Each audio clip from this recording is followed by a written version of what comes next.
ಸಸಿ ಹಿತ್ಲು ಅಂತ ಈ ಬೀಚಲ್ಲಿ ಒಂದು ನದಿ ಸಂಗಮವಾಗುತ್ತೆ.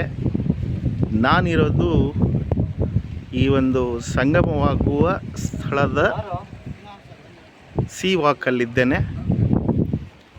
ಸ್ನೇಹಿತರೆ, ತುಂಬ ಅದ್ಭುತವಾದ ಜಾಗ. ದಯವಿಟ್ಟು ಒಂದು ಸಾರಿ ಬಂದು ನಿಮ್ಮ ವಿಸಿಟನ್ನು ಕೊಡಿ.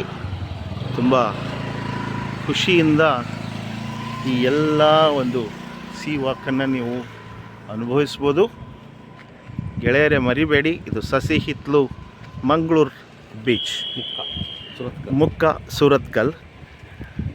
ಸರ್, ನದಿ ಹೆಸರು ಶಾಂಭವಿ ನದಿ ಈ ಒಂದು ಸಮುದ್ರವನ್ನು ಸೇರುವಂಥ ಜಾಗ.